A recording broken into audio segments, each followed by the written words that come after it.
my psychological and psychoanalytic understanding of my experience. So again, I invite you to share with me your associations, your perspectives that I may not have considered, or I'm sure I haven't considered. Um, it is a story of a Puerto Rican family who migrates to New York City in 1949 with their 4 children. Once stateside, the parents had 3 more children. This family of 9 lived in the projects on the Lower East Side of Manhattan, surrounded by other poor families made up of Puerto Ricans, Orthodox Jews, and African Americans. The parents had third-grade educations, spoke no English, and were thrilled that their children could attend New York City public schools and have the opportunity, like many immigrant families, feel and hope that their children would have the opportunities they didn't have. However, as each of these children became teenagers, high school counselors steered them away from college prep high schools and towards vocational schools like Central Commercial High School, which prepared you for secretarial studies, Machine and Metal Trade, Brooklyn Automotive, self-explanatory, and Mabel Dean Bacon, which taught cosmetology. The children struggled with doubt, asking themselves, can I do more? Do I dare even try? 2 of the children did not have the chance to achieve, as they lost their lives to community violence and drugs. The other 5 children survived, withstanding violence and drugs, but also racism, discrimination, the Vietnam draft, and the AIDS epidemic that decimated the remaining male population in this Puerto Rican community. Ultimately, those 5 siblings all received college degrees. 3 of them completed PhDs. 1 recently retired as president of a college in New York. The other retired as assistant school superintendent of one of the largest school districts in Illinois. And another worked as a civil engineer, supervising road construction on New York City roads for over 45 years. This is my family. We were one of the lucky few. I say this because I've come to understand that our achievements were accomplished against great odds. In fact, my younger brother would often say, we screwed up the curve. We often laughed at this remark, reflecting our pride while simultaneously feeling guilt and sadness for those who were not as fortunate. To understand the odds against us, one needs to consider how Puerto Ricans on the island and in the US have had to endure the racist attitudes of the colonizer, and how those attitudes have been internalized by the colonized people of Puerto Rico and transmitted across generations. So let's consider 120 years of US political, social, and economic laws and policies. I promise that I won't go through it all, but just to highlight so you can get a sense, and how they were deliberately designed to oppress, subjugate, and control the colonized people of Puerto Rico. Here we will see how the colonizer seeks to prevent the colonized from developing an independent and separate identity. In her 2015 paper, The Colonized Mind, Gender, Trauma, and Mentalization, Silverman considers what happens when a child's mind is not reflected, but instead is taken over by a colonizer. Silverman explains that the colonization of a child's mind leaves the child abandoned, without any help in terms of developing a sense of oneself as an individual with one's own thoughts and feelings. This type of personal and psychic attack has been mirrored on a collective level in terms of US policies toward Puerto Rico. Historically, US laws and policies have attempted to rob Puerto Ricans of their thoughts, feelings, cultural identity, language, and humanity. From the time that the US took control of Puerto Rico, the prevailing view of the newly colonized people was that Puerto Ricans were, at best, intellectually inferior, or at worst, hedonistic savages. This is clearly demonstrated in the editorial printed by the New York Times in February 1899, written by a US Army officer stationed in Puerto Rico. He described Puerto Ricans as uneducated, simple-minded, and harmless people who are only interested in wine, women, music, and dancing. Between 1900 and 1902, Puerto Rico's first American governor wrote to US President William McKinley stating, Puerto Rico is a beautiful island with its natural resources undeveloped and its population unfit to assume the management of their own affairs. So such total disregard for the culture, intellect, and integrity of the people of Puerto Rico was soon followed by a series of punitive, legislative, and military actions. In 1902, for example, the Official Language Act declared that all school children must start the school day saluting the American flag, reciting the Pledge of Allegiance, and singing the American national anthem in English. 7 years later, speaking Spanish was forbidden in all public schools. We can imagine the impact of this ban on school children. That is, to not be able to speak the language that serves as a template for their cultural environment that organizes and ascribes meaning about the child's own self-experience, self-representation, and capacities. In 1917, the Jones Act was passed. It gave Puerto Ricans US citizenship, which also conveniently imposed eligibility for the draft in World War I. Although Puerto Ricans on the island are US citizens, they have no vote in Congress, no voice in presidential elections, and yet they have been drafted to fight in every US war since World War I.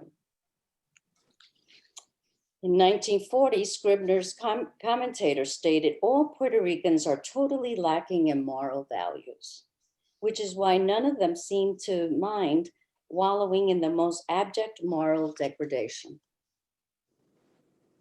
In 1941, President Roosevelt established a naval training range on the island of Vieques that is just 8 miles east of the Puerto Rican mainland.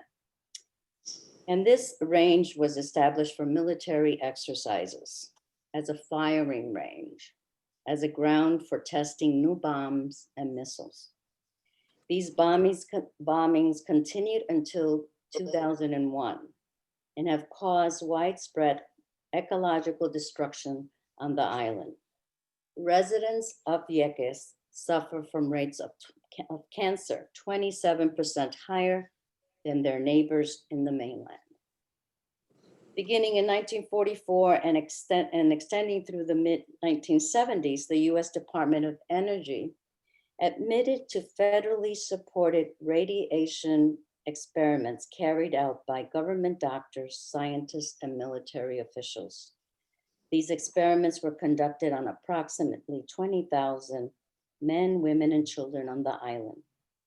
These experiments were conducted without informed consent and without reparations for those American citizens who were harmed.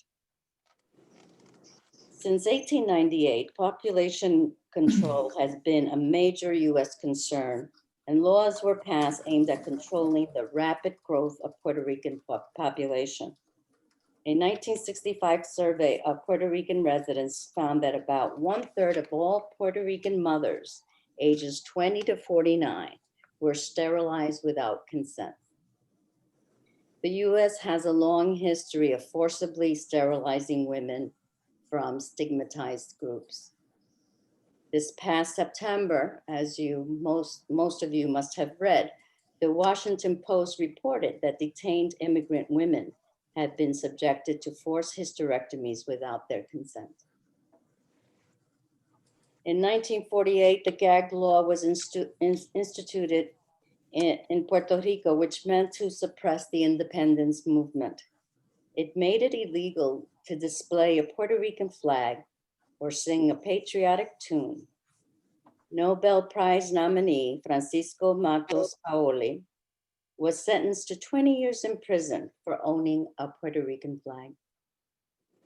When Puerto Ricans have resisted acts of oppression with uprisings and protests, the US often responded with brutal force, like the Ponce massacre of 1937 that left hundreds of Puerto Ricans dead or wounded, while others opposed of US colonization were left to languish in prison.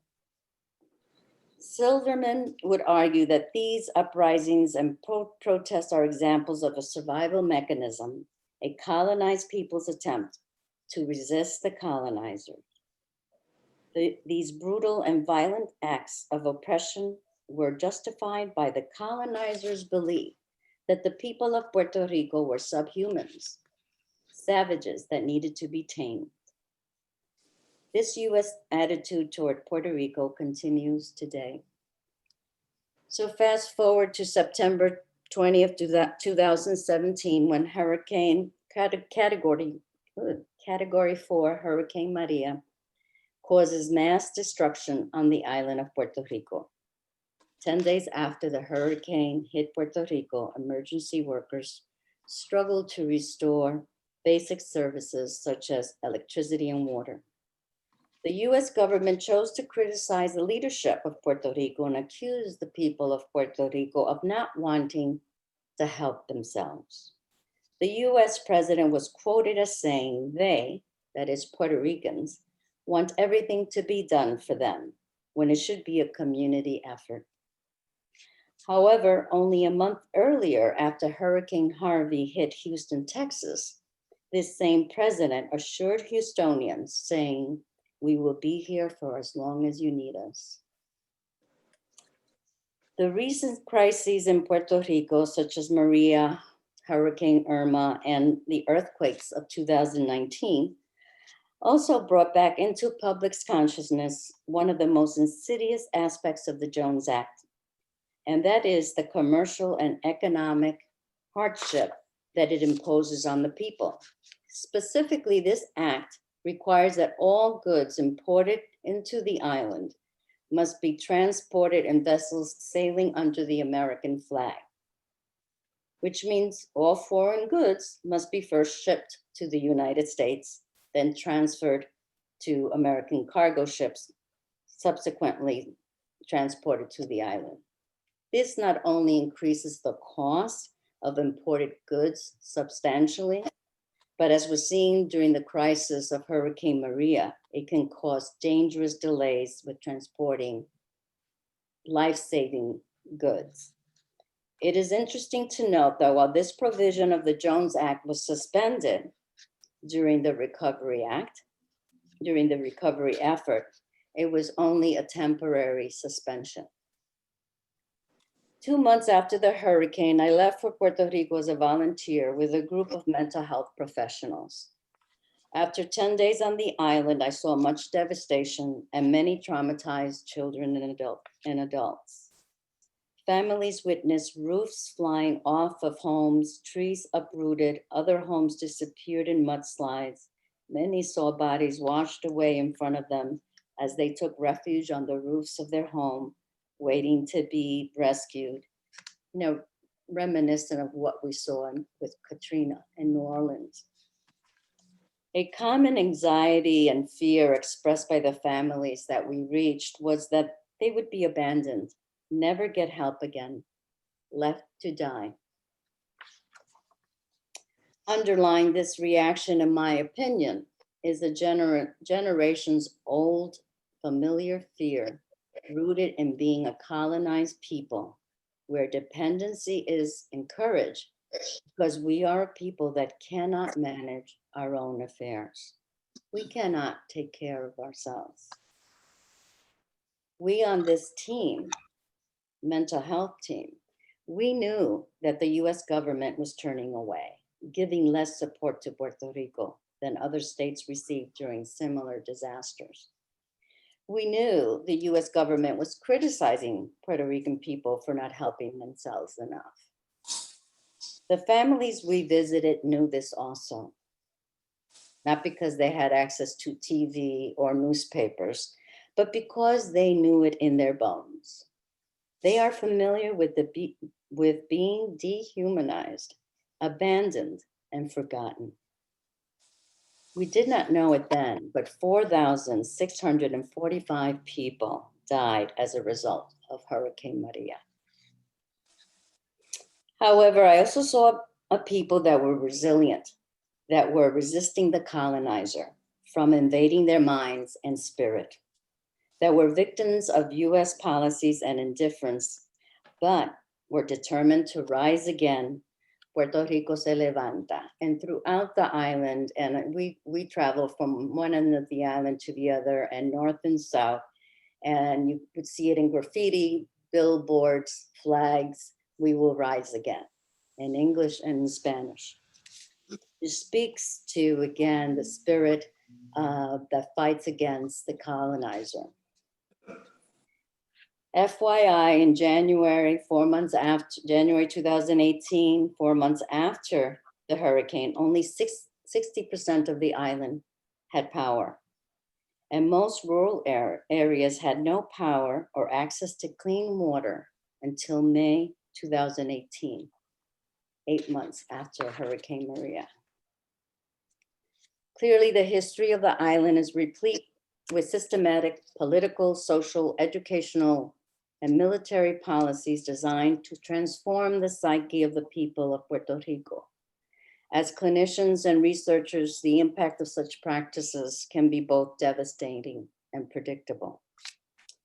So what drives the colonizer to engage in such vicious and violent acts of oppression? The answer for me is it partially involves the long-standing view of Puerto Ricans as intellectually inferior, as subhuman, hedonistic savages. By colonized, Silverman refers to the lodging of another's mind, another's evacuated fears and traumatic history in the developing mind of a child. She says that, and I quote, "The colonized are not only invaded, but they are occupied. The colonizer seeks to own and control in the unconscious hope of preventing the colonized from developing an independent and separate identity." So if mentalizing is about creating space for another's mind, then colonizing is about destroying space, about restricting the freedom to think. To colonize is to invade, to inhabit, and to alter. Silverman asks, how does the child resist the feeling of colonization? What are the mechanics for survival? Colonization is not projective identification, as in projected into another's unresolved experiences or unwanted parts of self. Silverman states colonization is about the storage of unbearable and unprocessed psychic experience without any interest in being transformed or returned. With respect to the people of Puerto Rico, the internalized mind of the colonizer continues to reverberate in the psyche of later generations of Puerto Ricans. For example, Puerto Rican Supreme Court Justice Sonia Sotomayor stated, "You always wonder whether the attacks on my capabilities came from an honest evaluation of my accomplishments or from stereotypical presumptions that we, people of color, just can't do it for some reason." This is, for an accomplished Latina, a constant battle in life, end of quote. In 2018, the New York Times published an article titled, "As Others Pack, Some Millennials Commit to Puerto Rico." As the article explained, Puerto Ricans have long relied on the US government for most of their jobs and on the mainland for many of their careers. University graduates have reflexively looked to the United States corporations for work. On the island, they call it the colonial mindset, a way of thinking that is tightly bound to Puerto Rico's standing as a colony. In the same article, a young man is quoted as saying, "We were taught to be employees here, not entrepreneurs.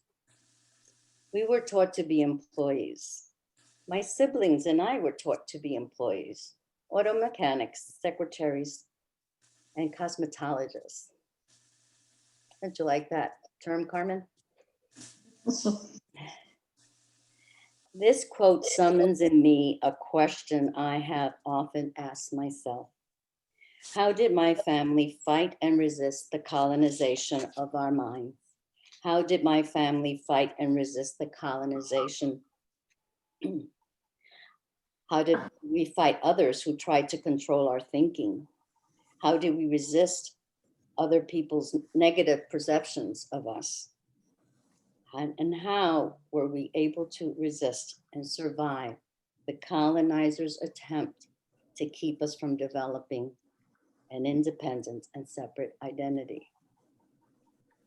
Fanon would suggest that the suppressed fury of the oppressed manifests itself in a stubborn refusal of the savage condition. For me, it's a conundrum. As a therapist, as an analyst, I think of this phenomenon in different ways, in various ways. Perhaps it was my parents' nationalistic spirit. We were always Puerto Rican first. I could sense their pride and conviction when they uttered those words. To this day, when asked that loaded question, "What are you?" I want to say, "I'm human." But the words that immediately flow from my mouth are, "I'm Puerto Rican, Puerto Rican first." By holding to that identity, I come to understand I resist the colonizer. By resisting the urge to say I'm human, I resist assimilation. Paradoxically, this resistance does not diminish my humanity, but underscores it. Gerovici says nationalities are engraved in the human psyche. Early adulthood is kind of when you're at the peak of everything.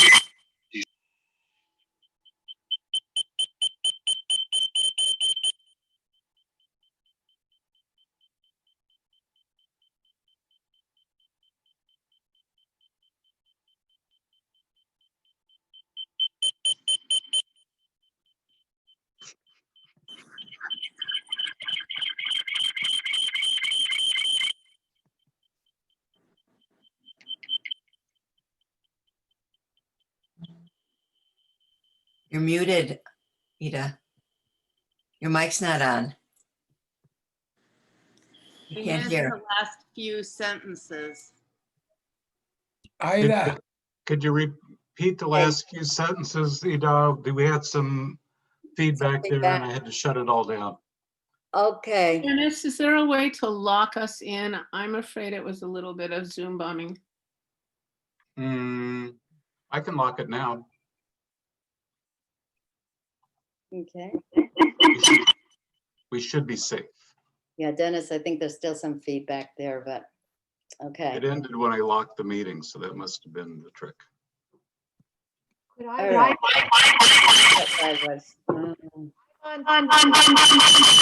It's Thanks, Christine. Christine. Can you take me on? Hi, I'm Can you leaving. mute, Just have Christine? several people on the call, so. Dulce Sullivan. Okay, and stop.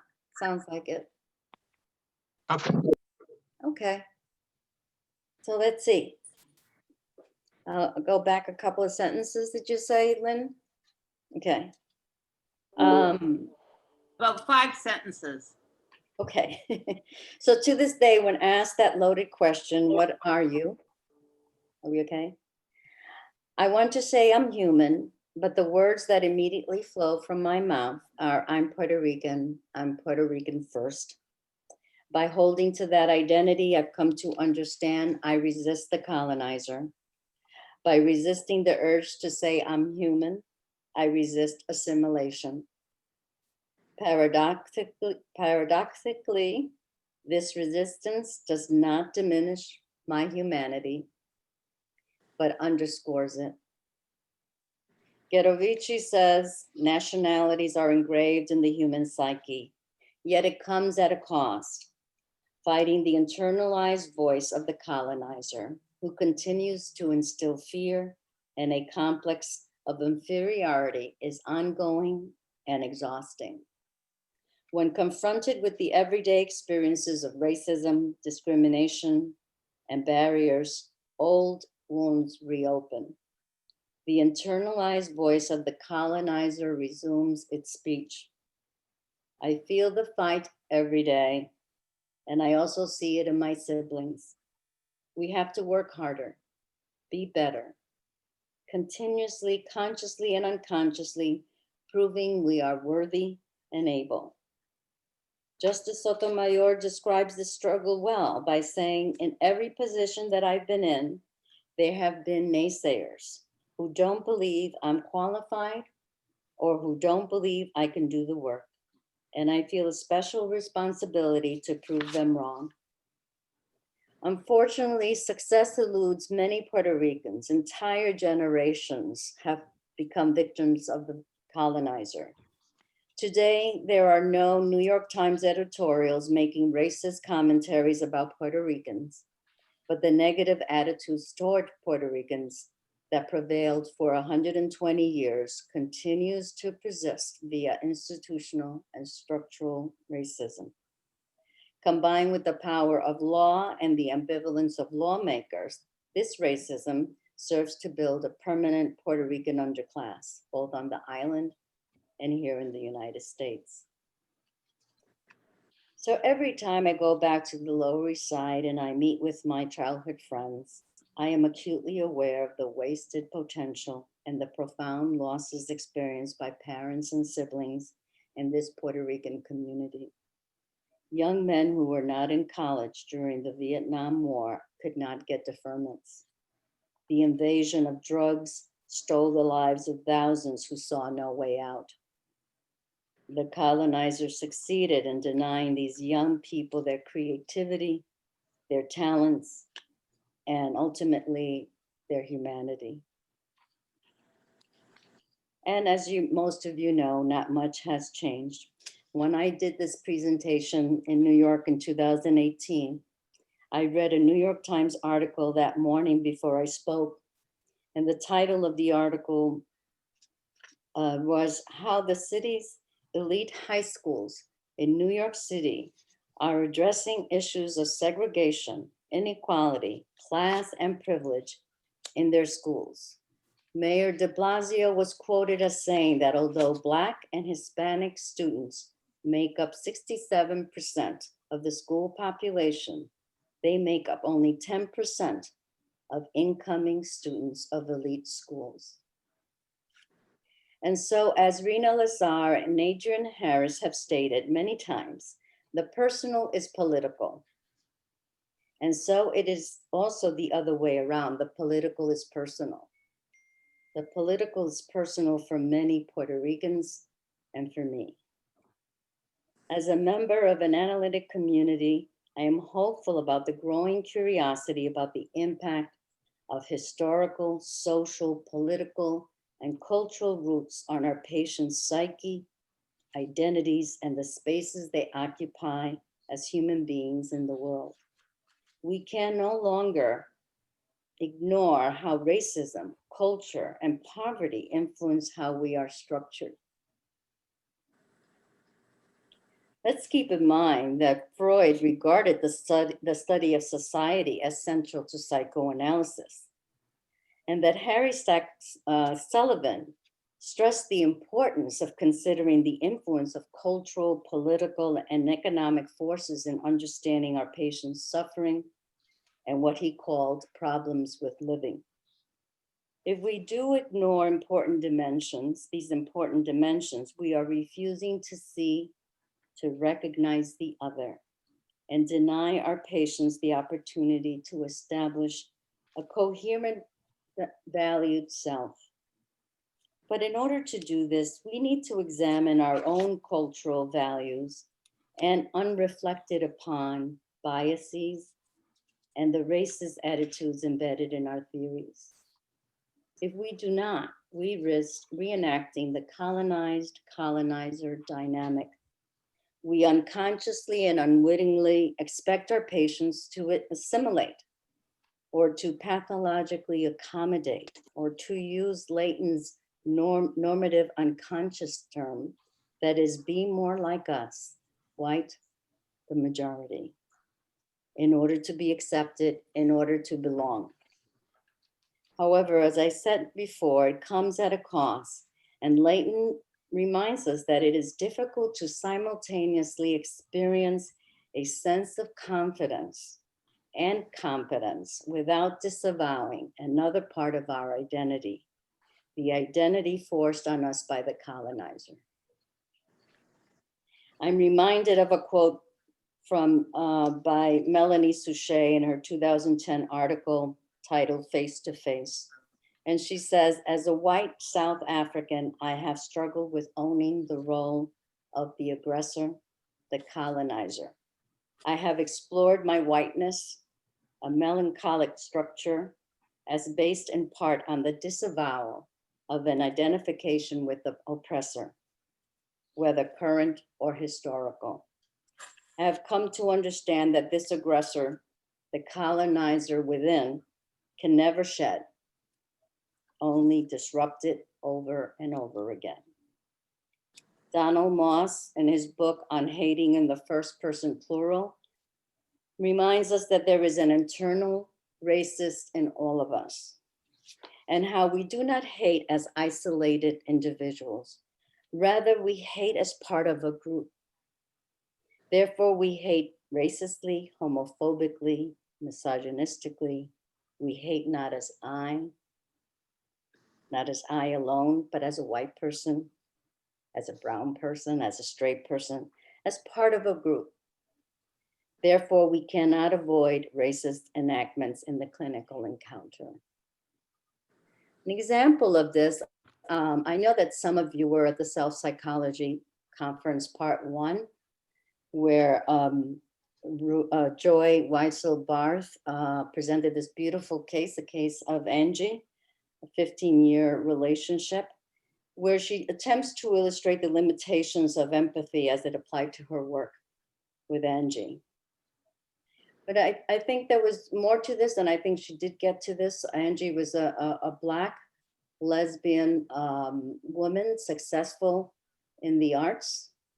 And, you know, I wonder if some of you have some thoughts about that who did hear this presentation, because I felt that this was an example of, again, a racial enactment where Joy could not see the other dimension of her patient, which was the Black lesbian person that was fundamental to who she was. And until there was this huge rupture, Joy was able to see that she had been seeing her as a successful, affluent, upper middle class woman, and had not really recognized and seen her Blackness. And, you know, throughout her presentation, she get, you know, I noted some of the quotes, like Angie saying to her, yes, boss, whatever you say. And the oppressor colonizer dynamic was in the room. And I think that this happens often if we pay attention to it. Any thoughts about that? Because I know some of you. Okay.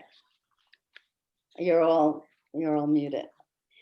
In closing, I also hope that we can consider how we may be unconsciously complicit in ignoring the impact of public policies and laws that are deliberately designed to oppress and dehumanize people. The analytic community can no longer be bystanders, as Donna Orange often reminds us.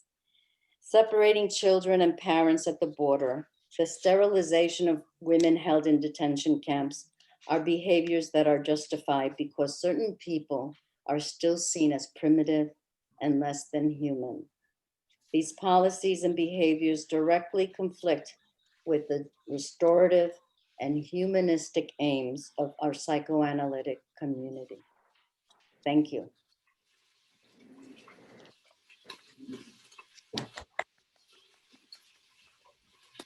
Sound of one hand clapping. David put a clap.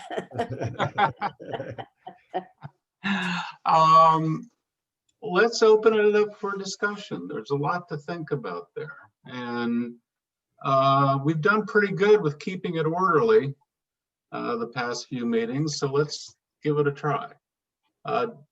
Keeping it, I didn't hear that. That we've done pretty good with keeping an orderly discussion going, despite all the people. But please bear with me because there are 4 pages of faces. So, any thoughts? Ida wanted to lead with the clinical presentation at self-psychology. Did anybody else see that and have their thoughts? Yeah, Ida, wait, can you hear me? Hi, Glynis. Hi. Yeah, I was at that presentation. And I asked this at the time, but I was really struck by the voice that Joy used to bring Angie to life, and felt that betrayed a level of I don't know, lack of thought about how she was about what was happening in the case. And you know, the way that she talked about the arc of that case, it was kind of oh, stuff was going all right for 12 years, and then Angie got mad at me because of, you know, what was going on between them. And I felt kind of astonished that it took 12 years for that to come up, and made me think a lot about when I have patients that aren't white, to what extent the onus is on me, or that I should bring up the racial difference first. And it seems like in that case with Joy, she didn't in a significant way. So I don't know, that was a thought I had. Yeah, I know that in my group and other people were uncomfortable. I think, David, you were there, David Solomon, and wondered why she felt she had to use kind of that Southern, and she did say, and she was asked, she was trying to just illustrate and capture the whole of Angie. But it was interesting that many people felt uncomfortable with that kind of caricature of Angie. And, you know, I think takes 12, takes 15 years. I mean, that's part of what I'm talking about here is this unreflected attitudes that we have. And that Suchet talks about, you know, her being aware, yet it's not something that she gets rid of, and that's a dynamic of being the oppressor, the colonizer. And I think, you know, it takes 10, 12 years, 2 years, but that you get there, and she got there was important. And Angie had to say, no, damn it, you know, get angry. This is the way Black people do things. But I think that most of the time it happens that way because it is unreflected, and it is, we are unconscious of our biases. I mean, I'll share a piece with you, a clinical piece where I am again talking about transference and countertransference. So recently, one of my patients was able to finally say to me, you know, that a gay man, that he felt he needed to act straight with me. And I had to think about how I had not, and I used a certain word that he found offensive. And he said, you know, that's offensive to me and as a gay man. And again, the transference of the mother who wanted him to be a nice little normal boy. And here I was the mother who was, you know, wanting him to be a normal straight man, was enacted. And this was 5 years into the treatment. So again, these are, we're unaware, it's unconscious. I think we have to be open to recognize our biases. It's not, I don't think it's all that helpful often to just bring the issue of race into the room, you know, out of nowhere. It's in the room. It's going to be there. It's in the ether. And I think we have to be prepared to address that when the material is there. I mean, like Angie saying, yes, ma'am, you know, you're the boss. To me, that was clearly again, oppressed and oppressor, aggressor, colonizer dynamic that was there in the room early on in the treatment.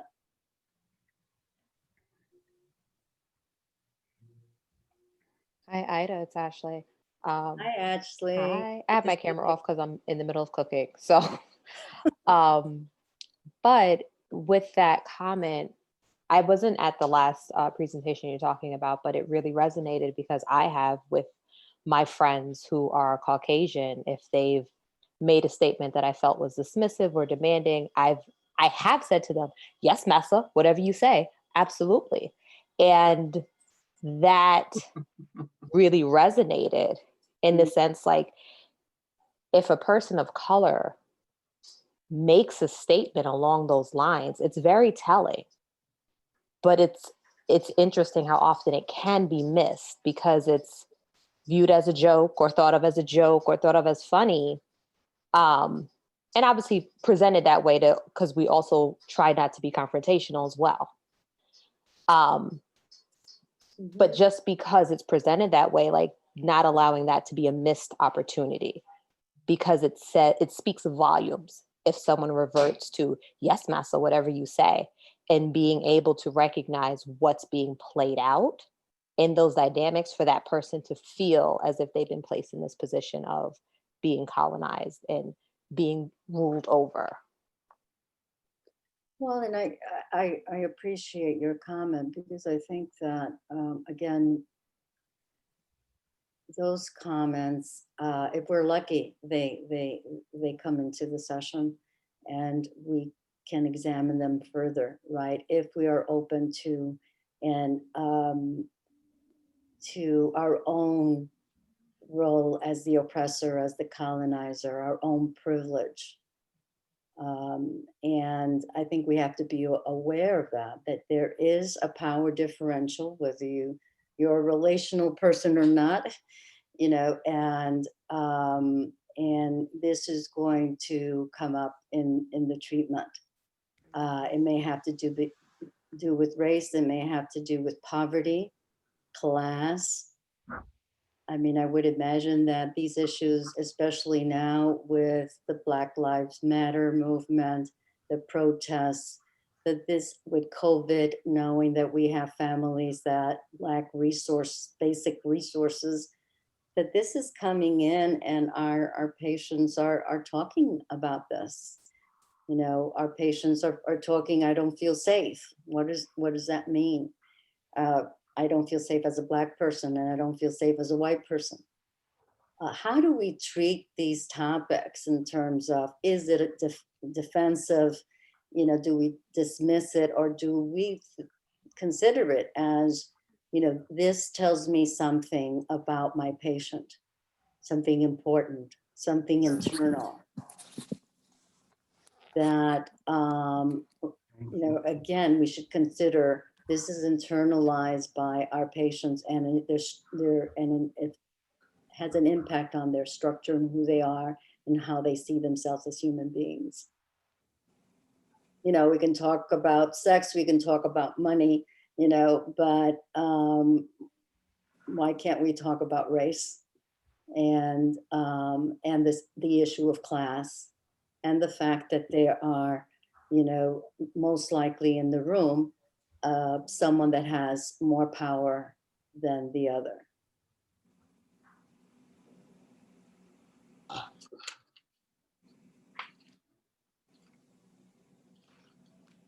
You know, either raise your hand or just jump in.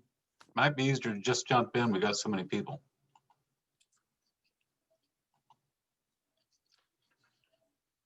Well, I could say something. Can Yeah, everyone hear me? Yep, Yeah. we're hearing you fine. Oh, okay. Hello, everyone. Hi, Marilyn. Just add this, living on the south side of Chicago as I do, and seeing patients in my home, I have had very many African-American patients. And one thing I have found that is helpful in the relationship vis-a-vis the race difference. By the way, for a very long time, African-American people on the south side of Chicago preferred going to white doctors. In other words, they themselves lacked confidence in Black doctors. And I think it's easy to see and understand how that is a manifestation of the systemic racism in our society. But I have found it very helpful in these relationships to say things like this. For example, if a Black patient was talking about, you know, how hard it is to find a job, I need a job, et cetera, I would sometimes say, yes, and it's all the more difficult for you being Black in Chicago, isn't it? And that kind of reflection seemed to me to go a long way in other words, that in some way I could empathize with their struggle as a Black person in this society, was very helpful in reducing any tensions and so on around the question of race.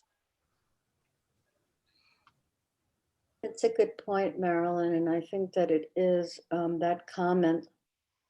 I would imagine that your patient felt seen and recognized by you. And again, how healing that is. And again, the how empathic that is, that you may not completely, and I usually take the position, I do not know what it is to be a Black person. I do not speak for all Puerto Ricans. You know, I'm also a white Puerto Rican. My Black Puerto Rican has a very different experience than me. And I think what's important is our interest in knowing that there is a difference and being curious, right? And saying, being a Black person has to be more difficult for you to find a job.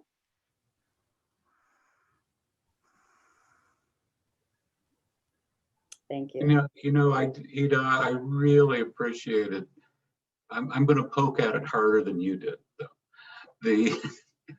The psychoanalytic myth from 20 years ago, that there was this purity in the treatment, in the transference and countertransference that did not involve race, did not involve class, did not involve orientation.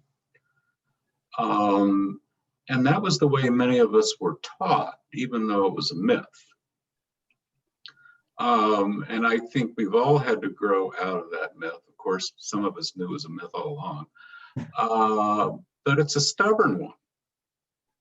And, you know, on one hand, you know, I kept thinking that Joy's title of her presentation was not very sincere. It was not called My Cluelessness. It was called The Limits of Empathy. And I think that kind of stuff keeps, you know, circulating in analytic circles and often goes unchecked in case conferences and presentations, and maybe supervisions. Well, I can appreciate Joy not saying my cluelessness. I would. Because I do think that there was a very strong connection with this patient, and very good work was done. I think, again, when it comes to race, I think we resist, whether it's our guilt, whether it's our discomfort, or whether it is that we don't feel that this is part of the intrapsychic work, which is my position, right? That if it's not given the primacy of the internal world and the intrapsychic structure of a person, it's not going to be analyzed, it's not going to be talked about.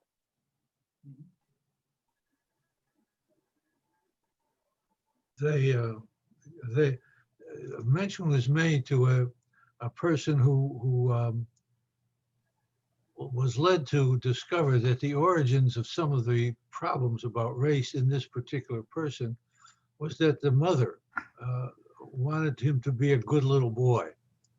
And so the whole issue of being a good little boy meant to him the probability of having to adapt to the culture, including the domination of certain other members of the culture. Now that's really interesting, because in analysis, you're now dealing also with the implications of the mother and the complications of a mother who thinks she's doing the best or wanting to do the best for the child, and maybe misunderstanding totally what is the best thing for the child, and the problem of the then child, now patient, in trying to understand what was in the mind of the mother in asking him to be a good little boy. Was she trying to get him to successfully adapt to the culture, to be safe and protected by accepting this inferior position? Or was she working out some kind of mother transference of her own? You know, this leads to huge, interesting questions that, of course, need to be analyzed in a just straightforward analysis in all of us. What are the motives of the people who taught us to be who we are, and how did we adapt to it? So that was very interesting to me. It touches, it seems to me, on the problem of Winnicott's idea of the false self and the true self.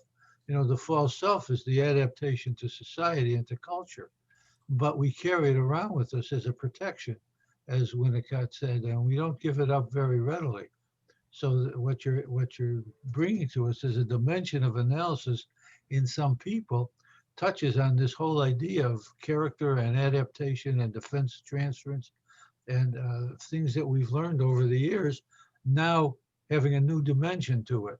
How did we learn what our position in the culture can be, and how free are we to adapt to the culture we're in?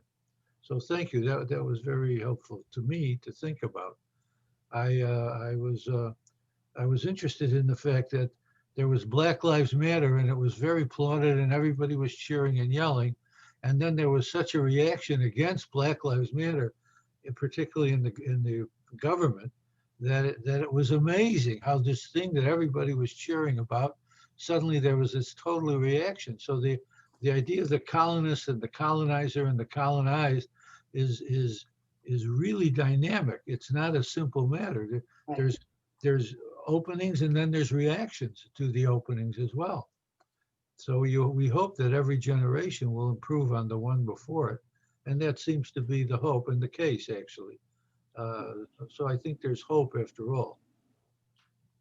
No, Michael, I appreciate those remarks, and it is very complex, you know, and it is, you know, the Black Lives Matter and the reaction of the colonizer, again, trying to control, and the colonized refusing and resisting being controlled by the colonizers, I think, for me, a helpful way to think about it. But I also think that part of what you're saying, Brandschaft's concept of pathological accommodation, right, is important here too, in the sense that when we do that and when our patients do that, we are giving up and disavowing a part of ourselves. And that comes into conflict then. Well, thank you very much. Thank you. It was a very, Jill, very wonderful presentation. Thank you, Michael. And Jill, you want to say something? You need to unmute. Thanks. Hi. Good to see you. I want to sort of bounce off of what Mike was saying a little bit, a little bit sideways, but I think, Mike, you know, part of what you're describing is the importance of understanding the context of things and the history, the assumptions, where someone's coming from. And I was thinking about that. You've referenced this self-psychology meeting. And, you know, I agree. It wasn't about the limits of empathy, but I think one of the things that I got from it, that hopefully I can make clear even for people who weren't there, is that it brought, I think it really highlighted how much we make assumptions about values and assume shared values that may not be shared, particularly when there are cultural differences.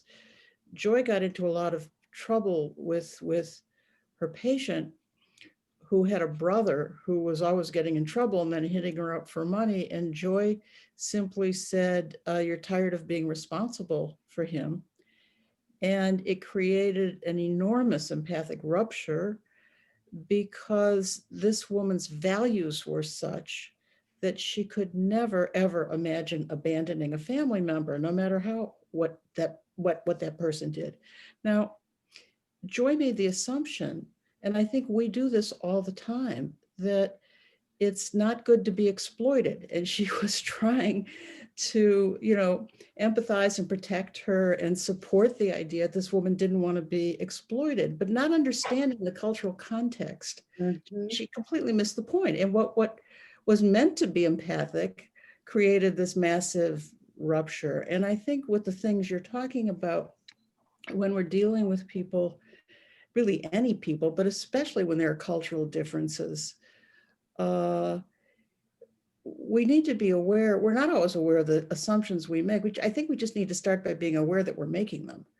And that, like, this is why I connected to what Mike was saying about the need to explore what is the history? Where is this coming from? What are the reactions about?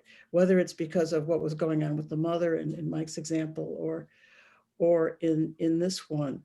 And I think that's part of what you're talking about too. And the last thing I'd just add is that the other problem with that case presented in Joy's case is that her focus on what these two people had in common, she and her patient, obscured for her what they didn't have in common. And that was out of a wish to, you know, obviously make an alliance and a connection with this, you know, woman who she really cared about and wanted to help. But I think this is very challenging, and you're just really highlighting how much of a challenge it is to be aware of these things. Mm-hmm. Well, thank you, Jill. I do think that not knowing the context, not knowing the values, I mean, I thinking about just what I presented tonight in terms of Puerto Rico, and my husband sharing with me an article from The Economist 2018 that until Hurricane Maria, 50% of Americans didn't know that Puerto Ricans are US citizens, you know? So what we don't know, again, the assumptions we make and the lack of curiosity, you know, that when we are sitting with someone that's different, it's gonna be different, just the way we work, but that there is much to explore, much to understand, and for us to think about our blind spots, what we don't want to see in terms of race and culture, for whatever reasons, as Suchet talks about, you know, wanting to disavow and disown that that position and that history of being an oppressor and a colonizer, which we know will come up, will be enacted. Mhm.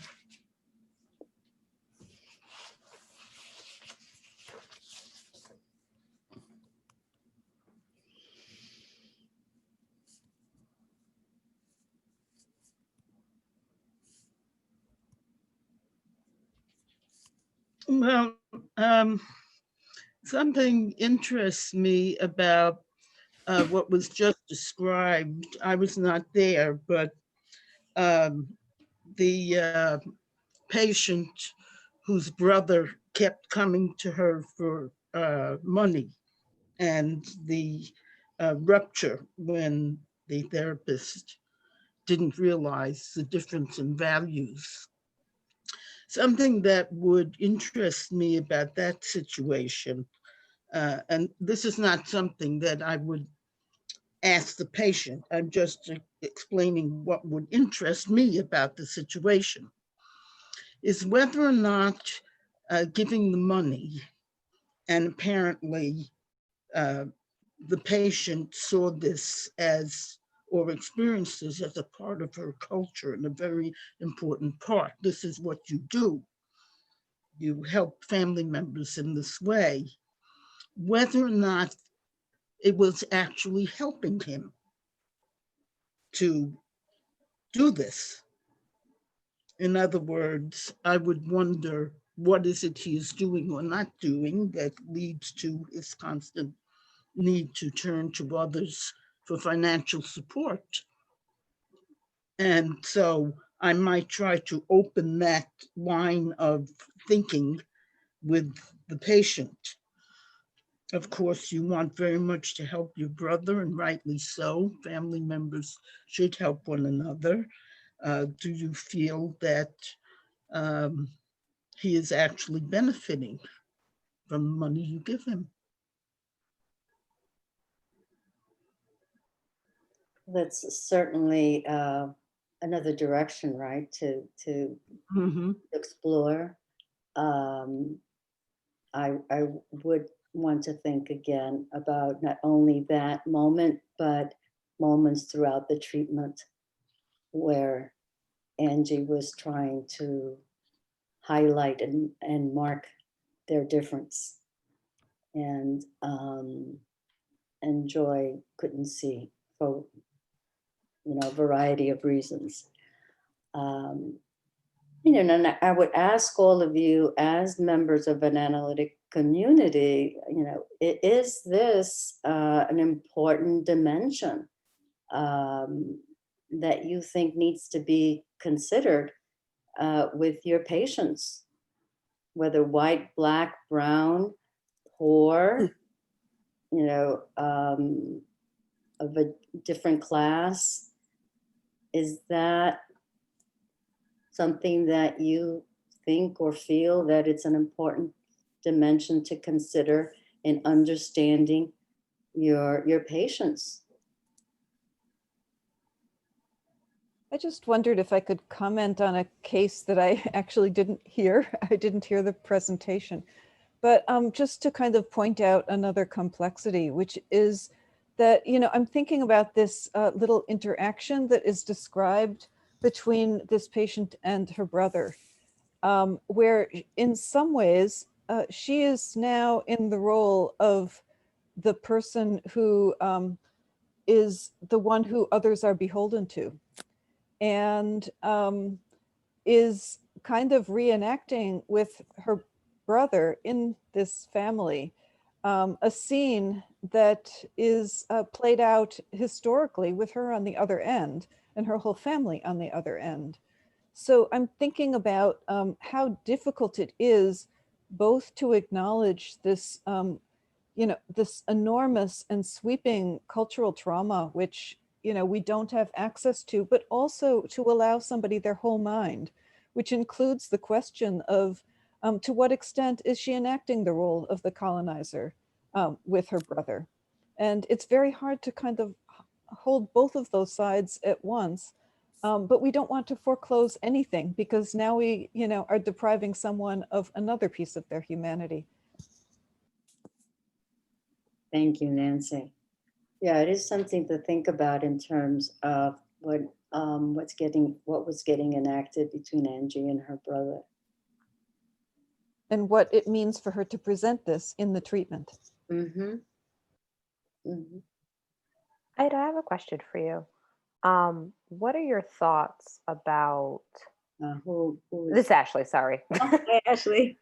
What are your thoughts about being a clinician of color in this space, that still comes with a level of privilege and power, working with a client of color, and that concept of selling out, or that concept of like being a traitor, and the concept of being, what's classically referred to as an Uncle Tom, that does come into the space all the same way that colonization comes into the space when working with a clinician of a Caucasian clinician. Have you had experience with it? Have you kind of researched it? What's been that thought?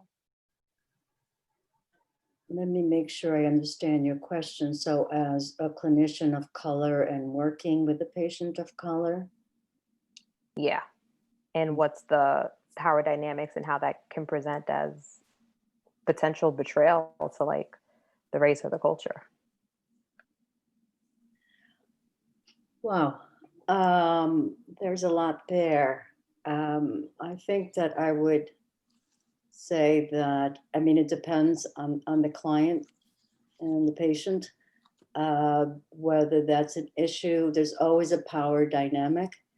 I think in the way that I think Marilyn said earlier about working with Black clients that are from the South Side, that there is a class issue. So it becomes a race and class issue, right? And that I am sometimes in the transference is one that I am the colonizer. I may be of color, but I have privilege. And that has come up quite often with not only my patients of color, but with clinic patients. That I have privilege and I have resources that they don't have. And that needs to be talked about, and it does come in. Or you're one of them. And again, in the analytic community where we're mostly white, this is another piece to bring in terms of our institutions. If we look around, we are mostly white, and in some institution male, and the people who are making the decision, the boards, are white. And so that also comes into how do we think about giving access to people of color, poor patients to have access to treatment with us. But I think your question is a good one. I think it comes up because, and I'm aware, sometimes it's very explicit, most times it's not, that the comments that come up, well, you can do that and you can say that because you have resources. Oh, you can take a vacation. I can't. Yes, that's right. And so it's about my own guilt, about, having resources and having privilege. and at the same time to examine how it feels for my patient who feels left behind, like I talked about in my community, the people that get left behind, that they're struggling with, you know, not being seen and not having the opportunity. And that I'm aware of the structural and institutional racism out there that makes it doubly hard for this person to achieve and accomplish. Mhm. Does that answer your question? It does. Thank you. Definitely. I had an experience that I'd like to talk about, and my name isn't actually Donna, it's Peter. Hi, Pedro. I, some time ago, had begun an evaluation with a family, actually a mother and a child, and they were African American. And I'd met with the mother once, and I was meeting with her again. What a mess you made. And What a mess you made. I'm so tired. she was talking about her son not being able to leave. He was a middle schooler, or maybe he was a ninth grader. I can't remember for sure, but he not being able to go out of their house because of all the gangs in their neighborhood and how difficult it was. And I had not yet met the kid, but there had been other things that she had said that made me wonder, what would it be like for a 14, 15-year-old African-American boy to see an old white man? And so I don't know that I was quite that direct in talking to the mother about it, but she was quite, and she was someone who was in therapy or was in therapy. Her experience was that I was being racist. And she didn't even tell me that. She told her therapist that, who had referred them to me in the first place. So actually, it was very difficult because I felt, I don't know what did I feel? I felt like I had done what I needed to do, that the information was given to me, and both directly and indirectly, and that it was an appropriate question to ask for this kid whose life was in a Black community. And, you know, I'm not as old as I look, but I'm certainly white. And unfortunately, we never had a chance to address or resolve it, but it was confusing to me because I wasn't sure how this enactment occurred or what it meant, that she didn't say to me directly. And I don't know, however, it's been a puzzle to me and a thorn in my side for several years now, the not knowing what occurred and why. So I did see the kid a couple of times, but then they dropped out. Actually, because they were moving, I guess. But I don't know. It was just such a strange situation, I thought. And I thought I was doing the right thing. But in retrospect, it began to feel like I had misunderstood something, or that I had done something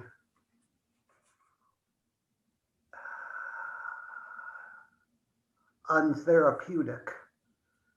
So.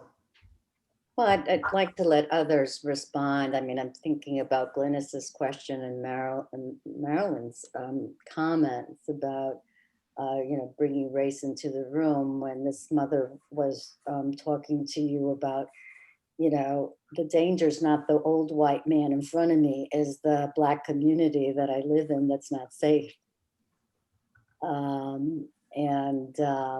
Perhaps not feeling heard in that way. And yet you were trying to make it explicit, or open up the space to be able to talk about whether that was an issue for her. Mm-hmm. But, I wonder what others think about that. sometimes just think about like, what's my motive for bringing something up like that? Like, am I bringing it up out of a sense of wanting to assuage my own guilt? Like, oh, I checked that box. I like brought up race. That's what I'm supposed to do, right? Right. Like, because that's what my agency told me to do, that it's incumbent upon me as a white therapist when I have a Black client to put it on the table. But then I also think like, well, what about waiting for it to emerge organically, like when you hear it in the material, like you would any other thing. And I feel like I don't know, like I sometimes think it can register to a patient, like the tone that I have when I bring it up, whether it's because I'm feeling guilty and like it's a box I need to check, or whether I'm actually curious about it because of something I hear. And so I wonder with this mom if that's something that was happening. I don't know. Mm-hmm. Yeah, I don't know either. I think that the guilt part is interesting and probably played a role, certainly, and you know what? I think I felt a little smug that I could address this and say it out loud, and maybe that came across too. Mm-hmm. Mm-hmm. Yeah. Any other thoughts? Well, I might just say, David? I have a different thought, not Peter's, but maybe other people have more thoughts about Peter's. David, did you? just about what Peter was saying, I can't help but wonder if maybe what they heard was Black people should be with Black therapists and white people should be with white therapists. And that's what felt racist about it, as opposed to what you meant by it, or what any of us might have meant by it, as something that's part of being an informed therapist and being sensitive to the difference. And I mean, that's just my knee-jerk kind of thought about that, because it sounds like you've really thought through this, and it's left you feeling so misunderstood. And I can't help but think of maybe that's, the projective identification in the moment or something, where you got to feel that feeling, and hold it. Well, that's good. And objective identification is an interesting thought. I thought more in terms of what had we enacted, but it was never. But you know what? The relationship had not developed enough. I think that we could work through that enactment. Mm-hmm. And so maybe it was premature. Marilyn said earlier was the idealization of the white therapist. That again, the person who's qualified, again, the colonized mind, the person that's most qualified is the white doctor. Yeah. I was also wondering whether Peter simply didn't misunderstand what the reference to race was. This woman was saying that by virtue of where she lived and the community in which she lived, her child was terrible. What'd you go to the post office for? Yeah. Bob, you're muted. You muted. I unmuted myself. I didn't realize you had these packages. I thought they had to be paid for. Stephanie, please turn off your. Okay. I just got her. Okay, so what I was saying is I wonder if Peter hadn't simply misunderstood the reference. That was that this woman was saying, I live in a community in which I'm terrified that my child is going to be killed or hurt if he steps out of his house. And the reference to race was simply was not primarily about race per se, so that when you responded to it as if it were about race per se, you misunderstood her anxiety, and therefore she responded by saying, oh, you have race so much on your mind, you can't notice that I'm scared that my kid's going to get killed, which seems. I think that's a really good point. And she was really very clear about her fear about something happening to her son and wouldn't let him go out to play basketball at the school after school. And you're right, that she was really concerned about how this guy was growing up and how isolated he was and how scared she was about his survival.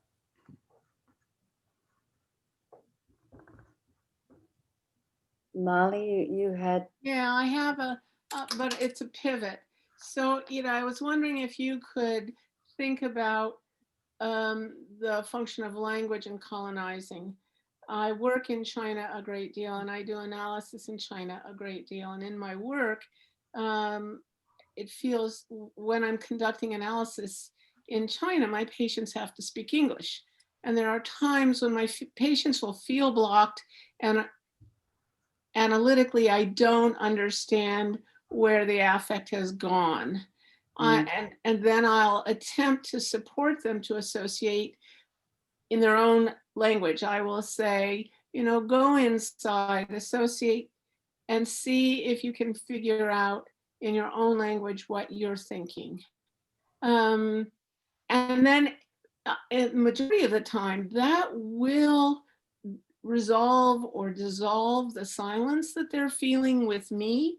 But I've had the experience of asking them subsequently, when the opening comes, what allowed you to think in your language but not in our shared language?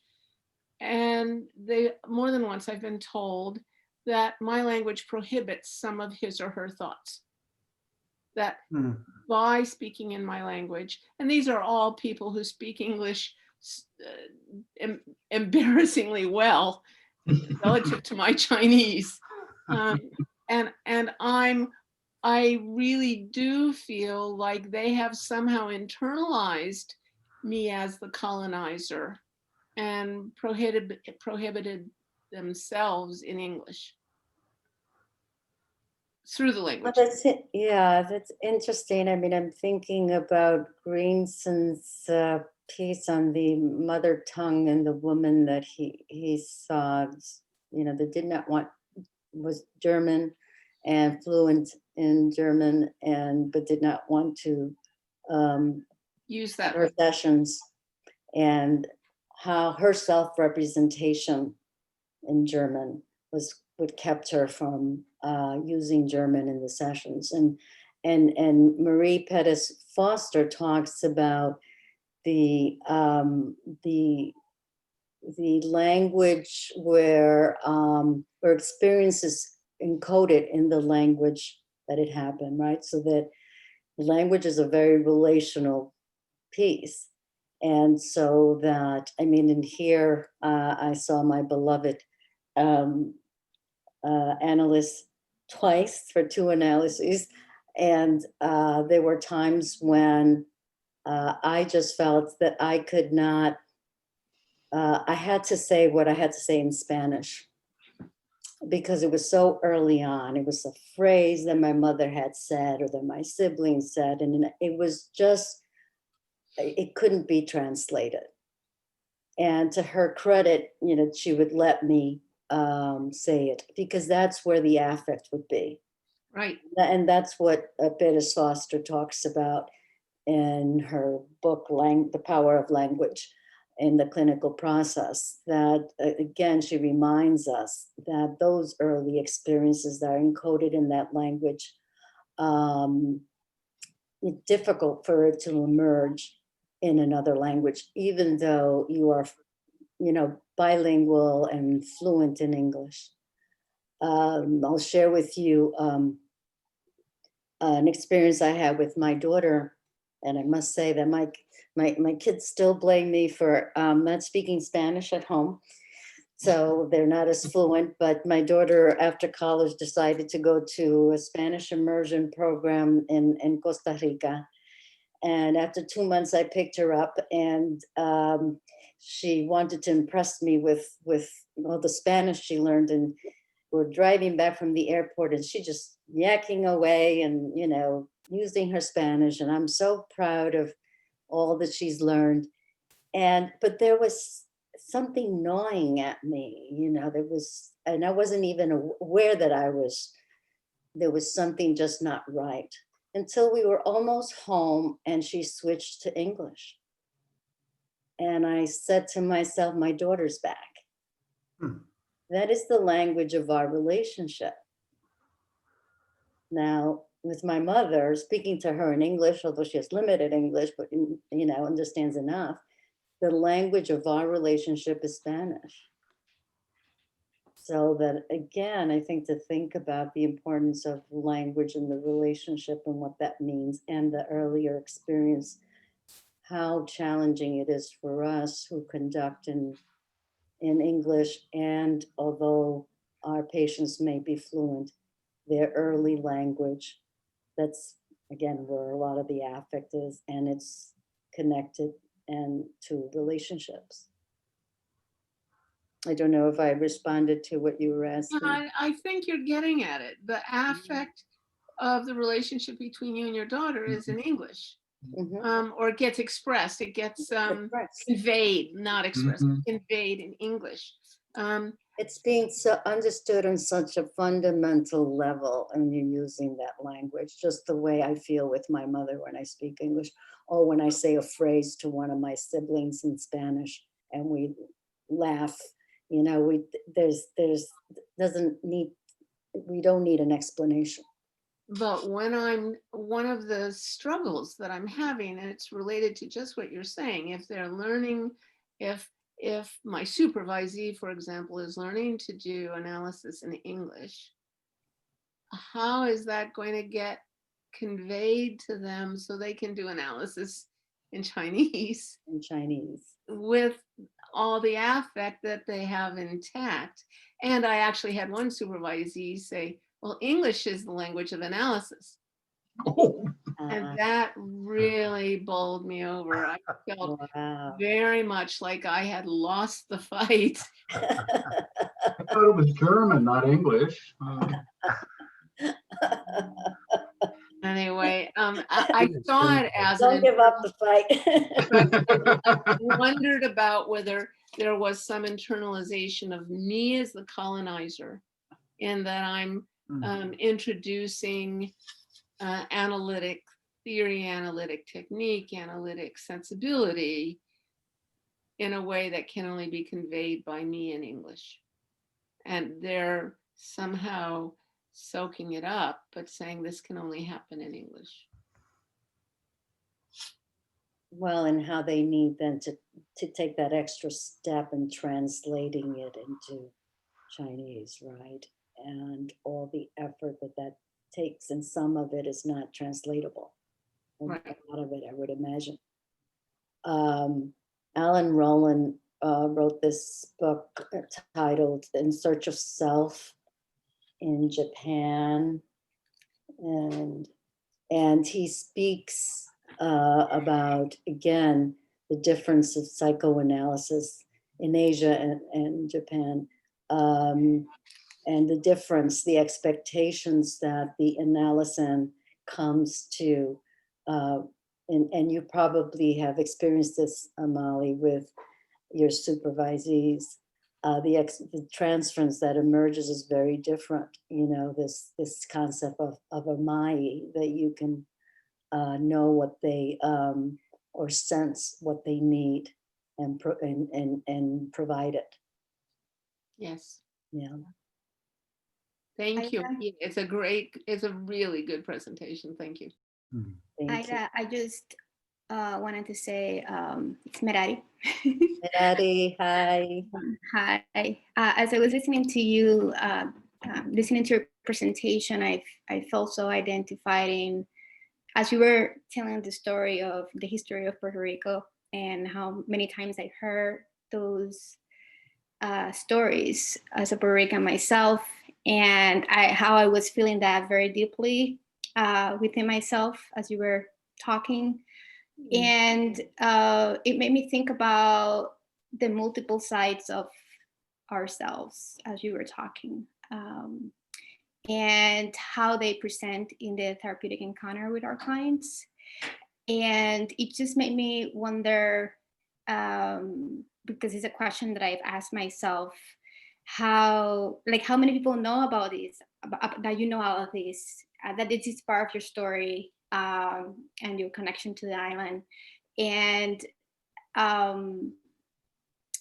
how for some people it might come as a surprise that this is part of the experience of the Puerto Rican people, because it's an untold story, but also how does that present in the therapeutic encounter with your clients? You know, I think you have multiple parts of yourself.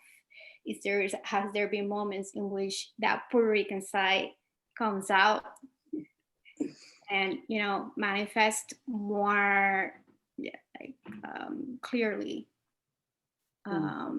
with your clients? If you want to share any experience that you have had.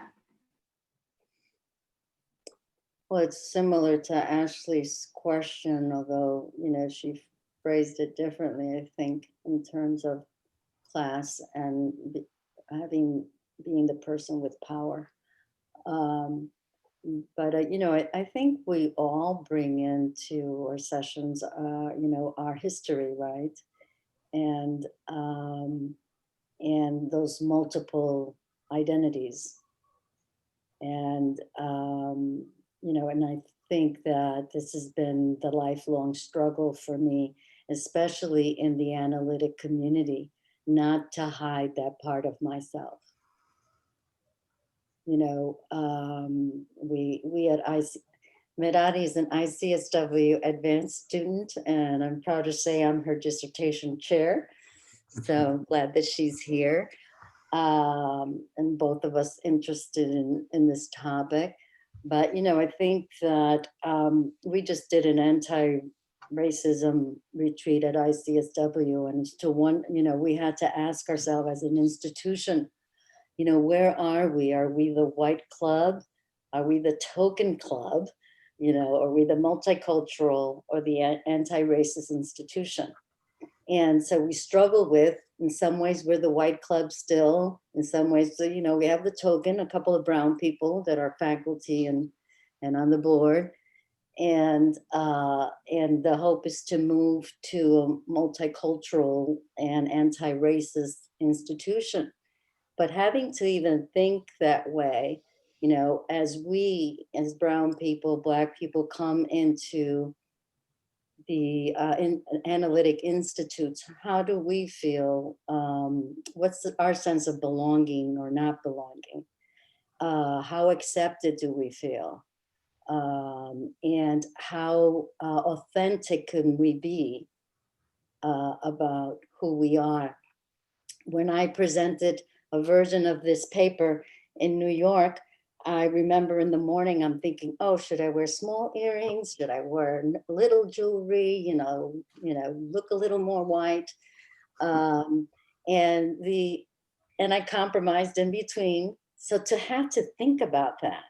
And my other two panelists from Mexico were in their Mexican garb. I mean, they were just, you know, beautiful colors. And that, again, my issue, but I think many of us that don't feel part of the club struggle with that. How can we be ourselves and not be seen as these primitive or less than competent people that the colonizer is resuming that's in their speech. And I was struggling with it that morning. Does that begin to answer your question? I know there was more there, Merari, but. And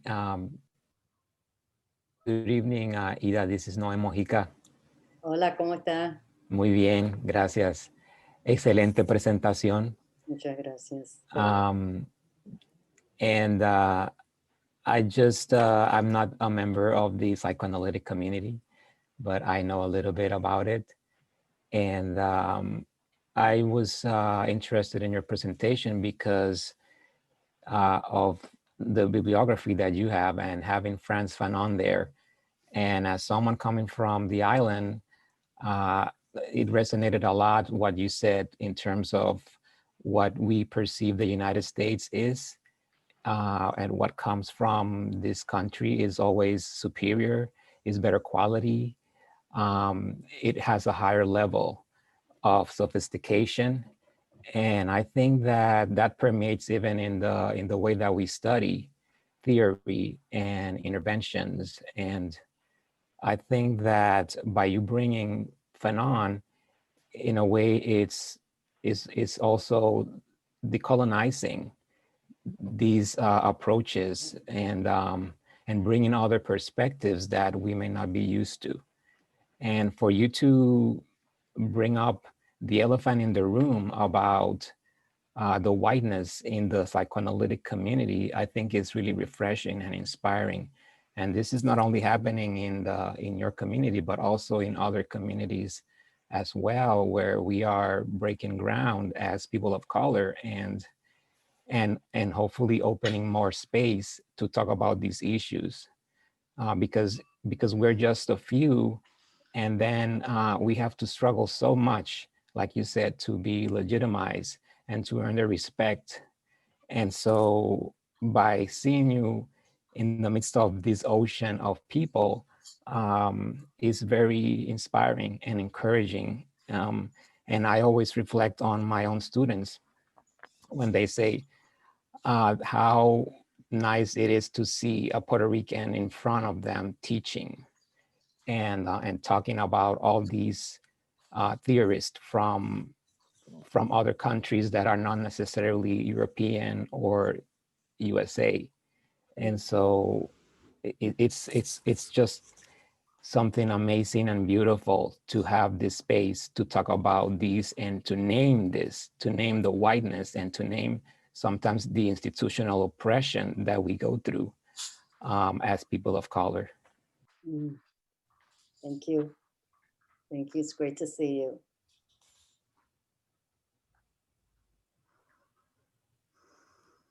I would like to add some clinical example that is more related, playing with the concept of colonization.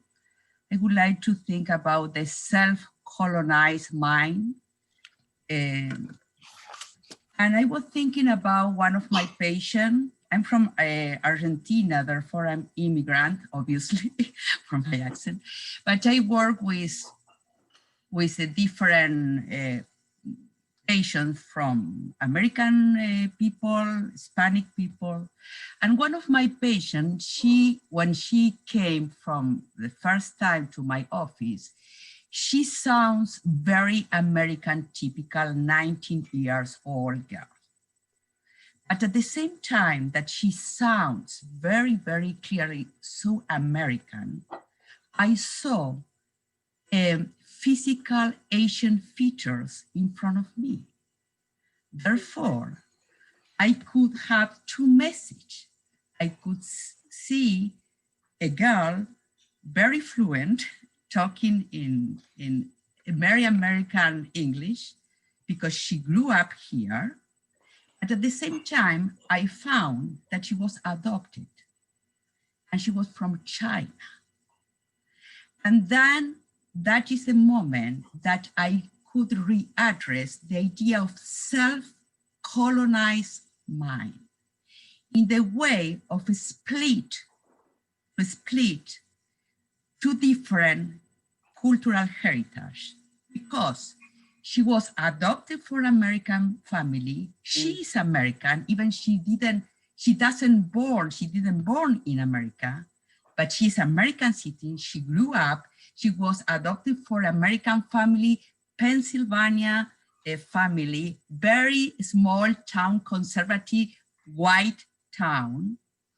And was very interesting because the way that she interacted with me was very like American. That was my counter-transference association all the time.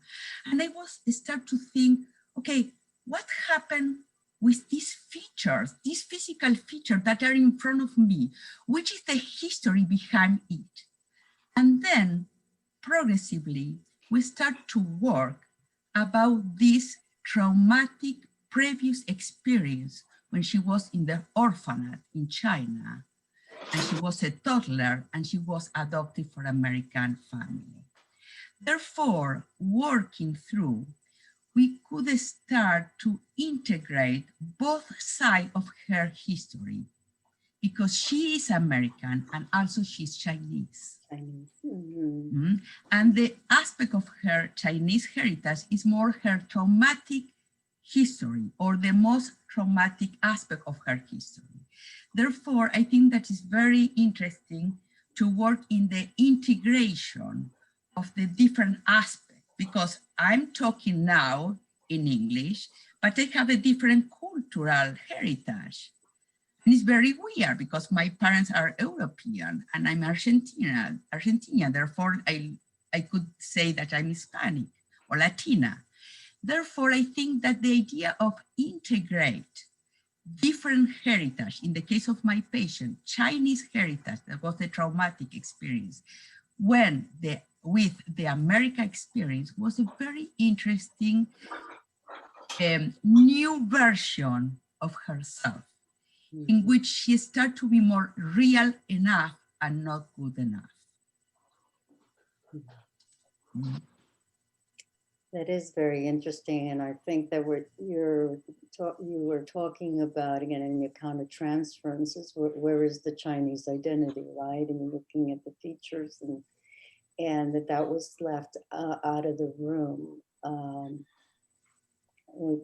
most likely because of the traumatic history, right? But you saw that also that was part of the work, the integration of that other identity. Any comments about Diana's case? Hi, this is Loisa de Jesus. I am a graduate student in general psychology at Roosevelt University and applying for PhD programs right now. I am actually currently working on a program with the Segundo Ruiz Belvis Cultural Center, addressing something similar to what she was talking about. We're doing a lot of work with acculturative stress with high school students in Chicago. And it's really amazing when you talk to these youth, the complexity of their identity and how much that affects their self-esteem and their sense of self. Thank you, Loisa, for that. You're doing great work there at Ruiz Belvis. And it's important for these young people to be able to, again, as we talk about, and Koha talked about cultural self-objects, right? Or maybe, who was it? It wasn't Koha, but that these young people have to see themselves in others, right? And to also not only see themselves in others, but to feel the connection and to feel valued and to feel pride in who they are and in their culture. And I think that that's the work of it, also of integration, as Diana was talking about.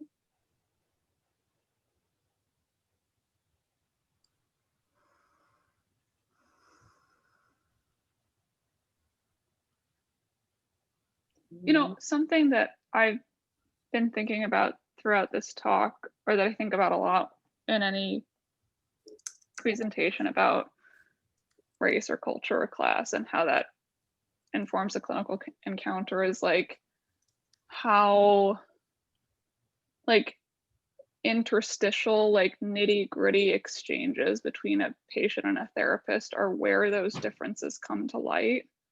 Like I think about the example that Peter brought up about the mom and the teenage boy, or like Molly's examples about like her Chinese supervisees. I feel like it's difficult to like really talk about how this comes up in the absence of examples like that, because I feel like so much of it is like a translation issue, that it's like small interchanges and like kind of tail end comments where those differences come up. So that's something I've been thinking a lot about. You know, Robert Gallitzer Levy sent a note privately, but I think you should say it publicly to remind us. Is he there? He's here. Okay. I just wanted to take credit for my writing partner and myself. Bert Kohler and I introduced the idea of cultural self-objects in our book, The Essential Other, what is it, 25 years ago. And has it been that long? It's been a long, long time. But I,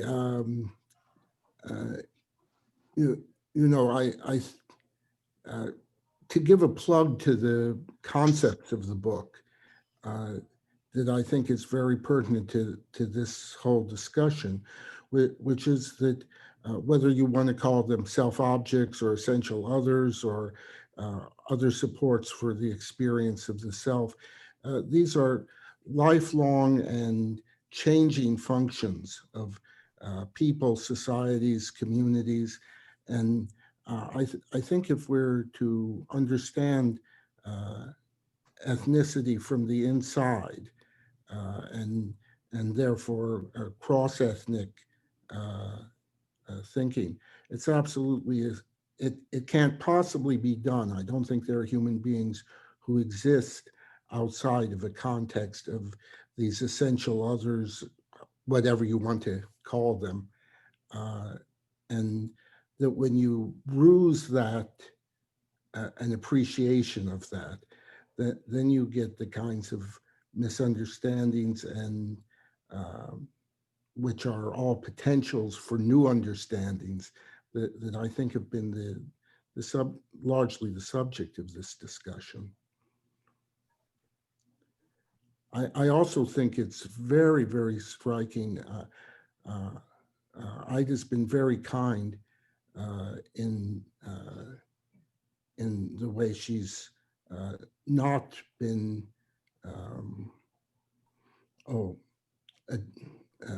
attacking of the racism that's obvious in most psychoanalytic communities in the form of processes that basically exclude people of color from analytic education.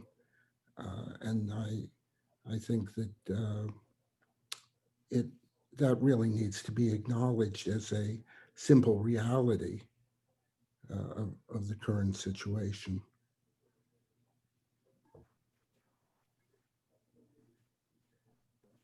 You're muted, Ida. Ida, you're muted.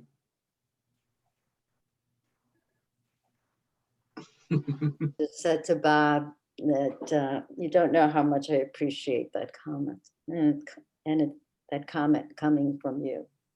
Thank you. Thank you. Well, I'm looking at the time here. We're approaching 8:30. If you want CEUs and you're a member, put your name in the chat again. I know it's a pain, but that's the way we got to do it. Any last thoughts or questions for Ida as we're wrapping up the CEU business? I have a comment I'd like to make, unless someone else wants to step in. Who's speaking? Is it Marilyn? Okay. Yeah, I just wanted to say that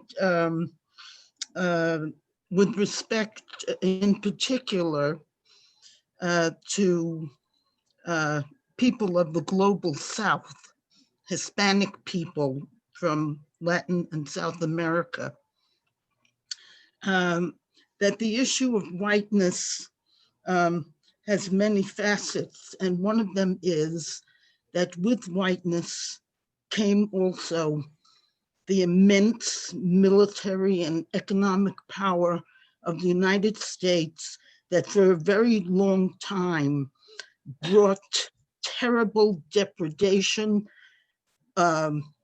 overthrow of democratic governments, prevention of social movements that would have vastly improved the lives of the people, that racism is manifest not only in these intimate relations between people, but in our sense that people other than white are expendable and therefore profoundly unequal, barely human, and that these are things that we also have to confront.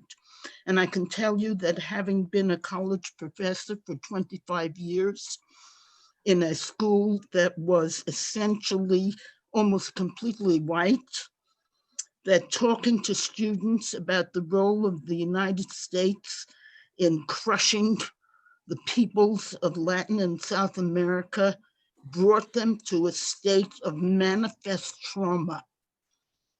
Manifest trauma. They could not believe what I was saying about the role that we have played in the Western Hemisphere.